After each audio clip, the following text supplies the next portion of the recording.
One U.S. soldier blinded by a grenade and the wife of another soldier killed. In Afghanistan, they're suing Omar Khadr for $45 million. The lawsuit was filed Thursday in Utah, as you know from the source. Tabitha Spear and Sergeant Lane Morris say Khadr is responsible for the soldier's injuries and death, which happened in 2002, an allegation admitted to by Khadr under oath. Well, the lawsuit has sparked outrage among Khadr's prominent supporters. Look. It's wrong and it's not right for us to sit by and watch as one of our brothers in humanity is held in prison for more than a decade. That's footage from a pro-Khadr rally held in Toronto. Among the supporters are a group of Muslims who claim they visited Khadr in prison. They want him speaking at their mosque when he's free, just like his terrorist dad used to do too. Well, Faith Goldie was at the rally. She joins us with more. Faith, great to see you. These folks speak as if he wasn't guilty at all, even though we have videotape of him assembling the improvised explosive devices.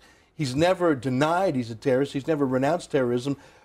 I guess they're just okay with that terrorism. He's confessed to war crimes, including the murder of Sergeant Christopher Scheer.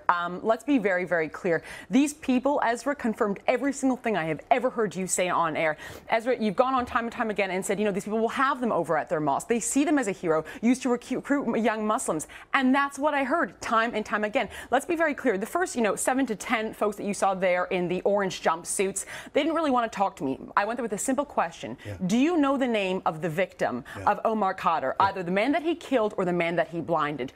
Everyone refused to answer. I don't know, is it because they didn't know or they just couldn't be bothered to find out? They sent out garbage, frankly, pamphlets about Omar Khadr, the Canadian, how he loves to read books like The Life of Pi and Hunger Games. Nowhere in it does it mention his confession to murder. Nowhere in it does it mention the fact that he's now being kept in a medium security prison. He's no longer at Gitmo, folks. Let's be very clear. I don't think they know. I don't think they really care about the details, because to him, Omar Khadr is a symbol of a young Muslim radical standing up and achieving the greatest goal, which is to murder an American serviceman. And now that would be an even greater goal, would be for him to be free, touring, boasting, recruiting. So I don't think they care about these details. And I don't think they would care anyways for an infidel he killed along the way. Even if they admitted he killed him, they wouldn't care.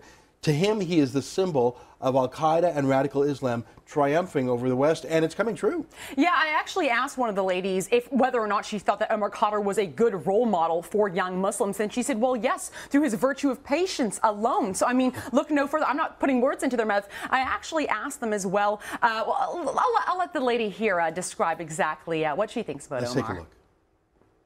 This was the U.S. medic that he killed. But listen, how much people did he kill? Tell me, please. How much people in Iraq, in Syria, in Burma, in Pakistan, in Yemen are killed daily? How many children are killed daily? How many women are raped daily by these American soldiers who claim to fight for justice? How many people? But yet, when it's somebody else who does it and retaliates against them, then automatically they deserve to be in prison for the rest of their life. What about him? How many people has he killed? Can we get the statistics for that? How many people has he killed? How many people has the American government acknowledged that they should be killed? How many people? That's not right, man. That's what you have to understand.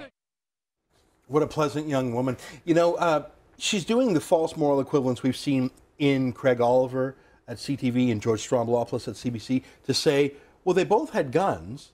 You know, Omar Khadr had a grenade, Christopher Spear had a gun. They're equal soldiers on a battlefield. I mean, seriously, that's what George Stroumboulopoulos, except for one is a soldier and the other is a terrorist. That's like saying, well, both the cops and the robbers had guns, so sure, the robber killed a cop, but a cop killed a robber. There's no moral differentiation here. These are non-state actors who were terrorists who waged war with America the moment that they basically, Al-Qaeda I'm talking about here, blew up the Twin Towers. And when I even mentioned that to the girls, they said, well, it wasn't Al-Qaeda. And I said, well, tell me, who was it? Oh, it's a big secret. They could not stand to look at pictures of Sergeant Christopher Spear, his wife Tabitha, their two children, Taryn and Tanner, as well as Sergeant Lane Morris. These are real people who have been affected by the little terrorist, Omar Khadr, who is now 27 years old, has not renounced a single thing that either he or his radical terrorist father, Ahmed Khadr, did.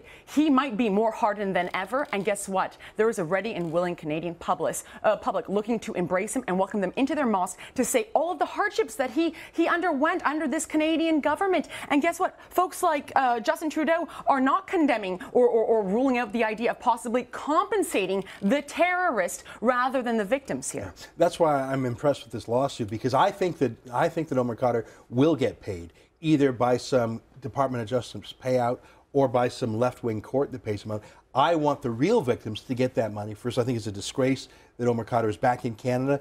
He had a 40-year sentence given to him at Guantanamo Bay, but we cut a political deal with Obama that was a disgrace to both our countries. But what's terrifying is that people on the street, like that young woman you were interviewing, are so brazen in their support for al-Qaeda, and I believe they are here by the thousand. Hundreds of them reveal themselves on the Facebook page, and who knows how many thousand more there are.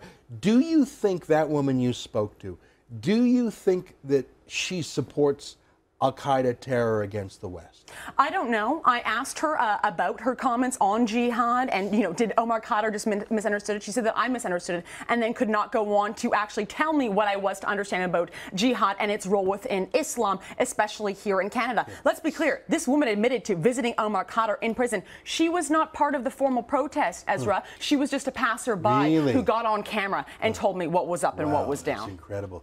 They're amongst us, the enemy within. That was the title of my book, referring to the fifth column here in Canada.